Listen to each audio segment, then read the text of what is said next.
Hi, welcome to Not TV Canada. And I am just an YouTube channel in a day in my life. And I am just Jen channel. So I am Jen. Um, so I study a lot. I read a lot. I'm always learning. I guess I'll be a lifelong learner because I like to use my mind. God gave me a good one.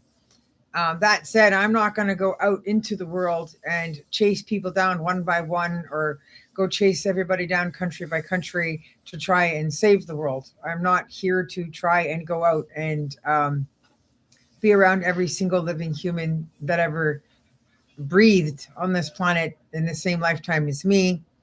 That would just go against me as an introvert. Never mind the fact that I'm very busy with many things. So I want to make little videos, snippets of things that I've studied and written notes on around my spiritual studies and what I find sacred and important. So I got this book and this book and this book and this book, and it's all handwritten stuff by me that hasn't been typed up. Well, I think some of it has, but I have to figure out which stuff that is.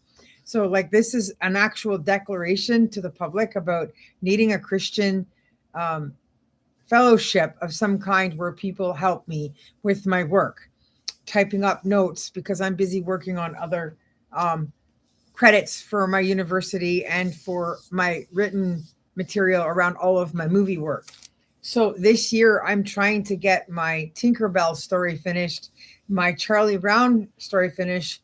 I'm trying to get my fantastical fantasy story for adults finished, and hopefully my Aslan story around The Lion, the Witch, and the Wardrobe, which is a fan dedicated work to C.S. Lewis, also finished. So that's enough for me.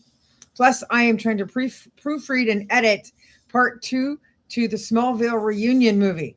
And I'm still looking for people to partner with me and fund the making of You've Got Mail 2 and, of course, the first Smallville reunion movie, even if all I get out of this is the animated version. I'm trying to go and make appointments with Pepsi and to another person dealing with the support work stuff that I'm focused on in my day-to-day income and plans with all the training I have now. I thought I'd like to put into action, which is part of what I'm going to share here with you guys, and how busy my mind is, where I only have 2 hands and not 8 arms to do all of this. This is kind of why I sort of put it all out here on this channel, because I'm hoping it will help find the people I need in my life, find their way to me, and to also teach and share what I have to give to people and hope that it helps them in some way, if nothing else. Because I just don't have the time to do all of that all by myself as one person. Nobody can, right? And so that's sort of what the adversary does. He tries to distract and dissuade or discourage people, overwhelm them, and then you just don't get it, what you want out of life. Things go off on a wrong path or something. So today I want to talk about scriptures and my thoughts around food and sacredness of that stuff and our bodies and what we put in it. So in Canada, what's happened in the last 15, 17 years has been tremendous difference. This is no longer the country I was born in. Canada is no longer a country I recognize. It's no longer a place I can call the home I knew growing up. Restaurants, grocery stores, clothing stores, furniture shops, a way of life, belief, practices, all of that. And it's to a point where it's exhausted a lot of people, and it's reduced people to minimal amounts of food to fill themselves with because they can't eat it. What's being made for them, what's being given to them, or the cost of it. I went to one shelter where they're feeding people in a separate building. You can't even stay in the building you're sleeping in. They throw you out early in the morning, most of these places, and don't let you back in until the end of a person's 8-hour day shift, so they can have a peaceable day and not have to do a lot, and then consider themselves support workers and get paid for that. And I saw them mostly give peanut butter and jam for breakfast, and man cannot live on bread alone. And one day I was in there and I saw a big, huge container of perfectly good, healthy, really well made yellow eggs. And there was a guy extremely hungry, tall, skinny guy, starving. And he acted like Jesus did when he was in his father's temple in Jerusalem when they were using it as a place to sell things. And he screamed and freaked out. And what are you doing throwing those perfectly good eggs away? Because that's the kind of food and protein we need. And it's not an option, right? Food is for the stomach, stomach is for the food. God gave us instructions and blessings on what we can or can't have. And so it's one of the things that bothers me. I have attended lots of churches, Jesus Christ Latter-day Saints churches, and I still can't eat a lot of it today that's going on because of the influx of the change of immigration in population and the cultural foods I wasn't grown up with and I don't like much of anyway. Plus, I am very aware of the kosher Jewish standards in Moses' time, in the beginning, Jesus' time, the apostles, and how finicky we all were about what we would eat and not eat. And it does matter even today. There is a difference between circumcision and uncircumcision of the soul, and what we put in our bodies, and how that helps us respond in life day to day. The energy to get out of bed, feeling sick versus feeling well enough to eat and get through another day, to be mentally focused and alert. So here I have my notes and thoughts when I was working at some place briefly on this side where I was trying to fight with some issue there. And then eventually I just like, you know what? I don't even have it in me to deal with this kind of worldly stuff. I'm out. And then I just walked away instead of fighting to stick around long enough to become unionized, because I can just start my own, which is kind of the point. So scriptures around food and sacredness of our bodies and what we put in it. One must first understand our body is the temple. The Holy Spirit, which is in you, because that's what God is. He is spirit. He gives us life. That is where our soul comes from. That we are of God and not of our own alone. 1 Corinthians 6:19-20. I will post a bunch of the scriptures below, but I cannot sit and open up all the scriptures in these little videos because I tend to talk to sort of explain what I'm reading. Equaling, meaning we should take care of it by feeding it with the right food, which will not only positively impact our physical body, but also our mental and spiritual health. Meaning, this is why we're seeing such a chaos and disarray in the environment around us, because in spite of being rich, if we're not doing what's right with the money we have to help, we're not going to get anywhere. We're not going to see any positive changes take place because these steps are not being followed right. Meaning this message is just don't take any of my remarks or comments out of context. Nobody can win a wrong argument against God, period. Okay?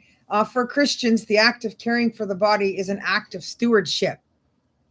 And so I have an issue with people trying to make out like Christianity is supposed to be something that is to be disregarded, disrespected, looked down at, and like we're supposed to be ashamed of believing in God and knowing the Bible is true and that he made all things and that he made the Son, Jesus, to die and consecrate us, save us, and give us chance to draw close to God, and have the right to put what we want in our bodies and take care of ourselves according to the standards that God teaches us, and the examples that Jesus led when he was living.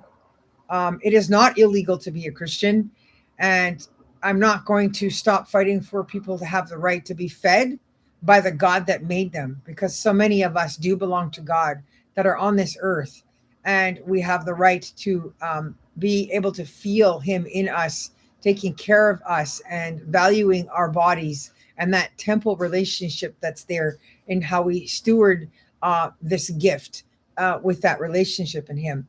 Your body is designed to give glory to God. This means food, the kind he delighted for it to consume.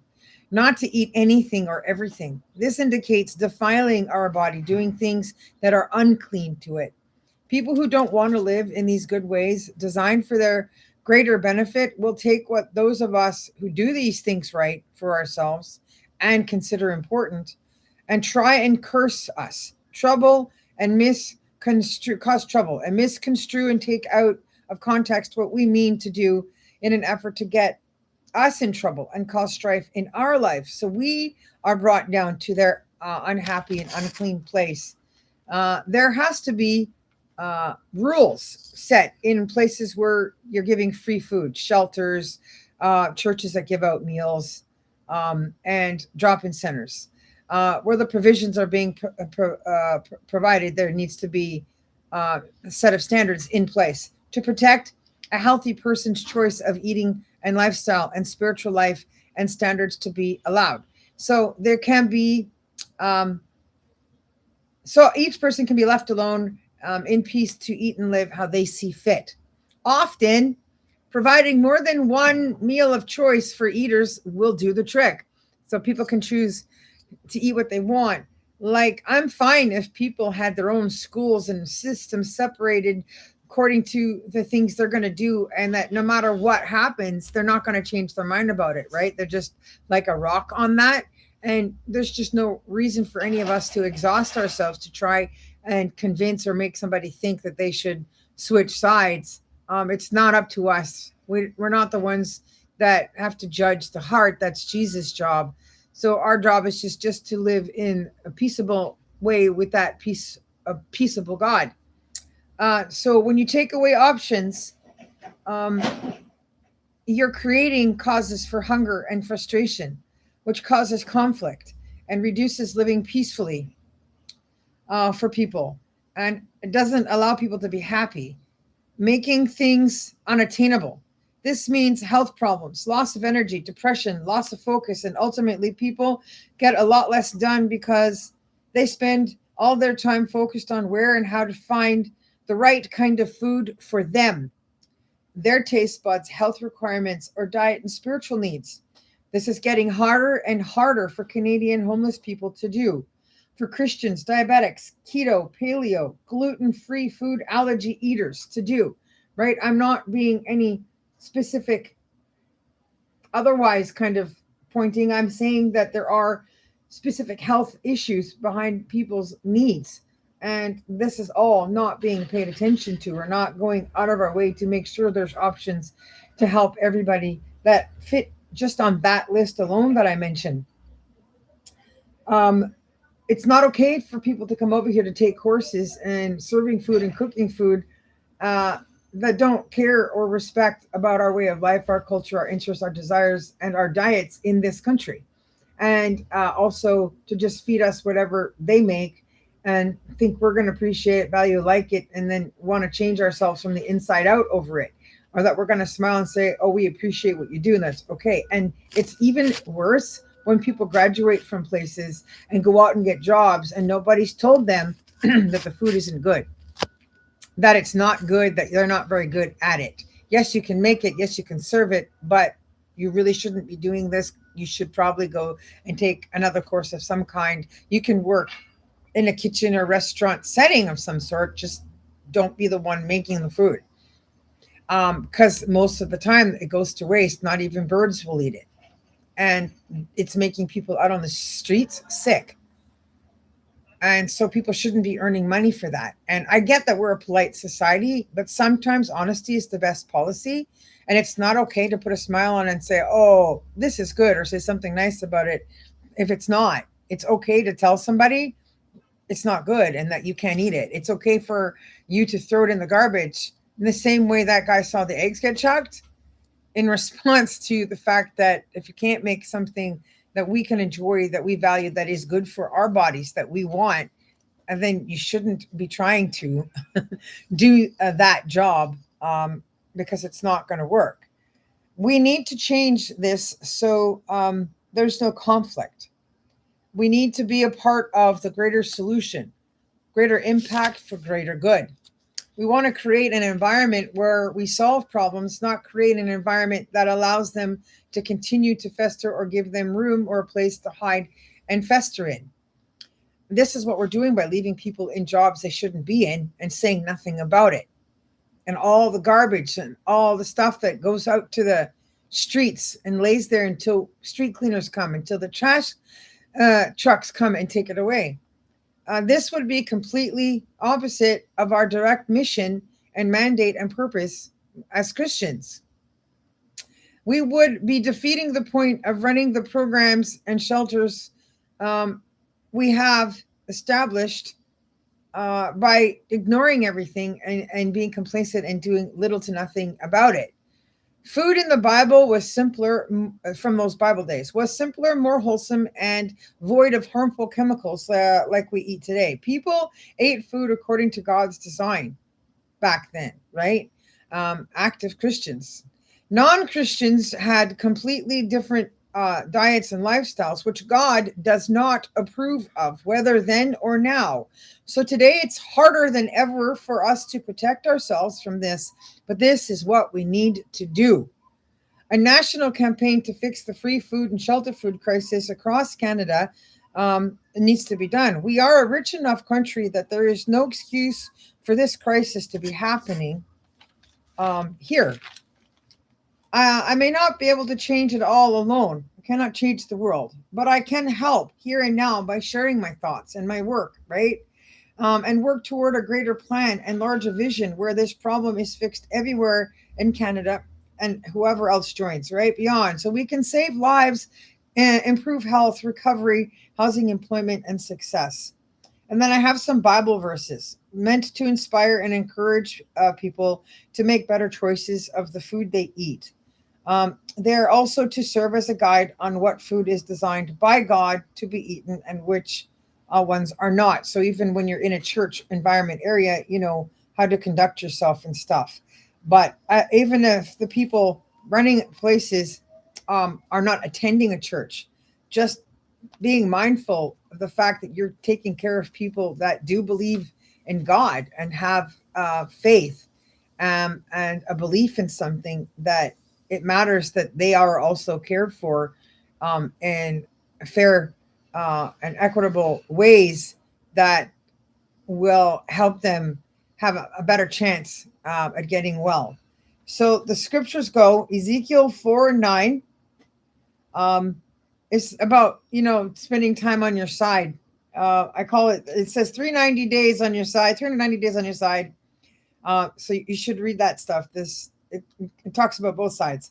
Anyways, Matthew 4:4, man shall not live on bread alone, more than peanut butter and jam sandwiches. I wrote in quotations having to do with that scene I saw in the shelter food thing in Ottawa. John 6:27, work for food that endures to eternal life.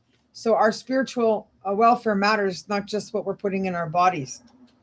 John 6:35, whoever comes to me will never hunger, and whoever believes in me will never thirst. 1 Corinthians 6:13, 10:31, whatever you do, do it all for the glory of God. Food that is good for health, Jeremiah 41:8. So that's what I tried to do, was find different kinds of foods in the Bible that is mentioned by God and scriptures that verify God's value and purpose and reasons and instructions around this stuff.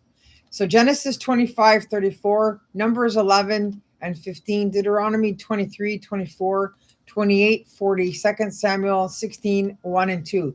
Now here's the separate section of stuff. So for nuts says Genesis 43:11, 41 verse 56 to 42, 42 verse 2, and then Deuteronomy 8:8, 34, 32 verse 14, Ezekiel 4 verse 9.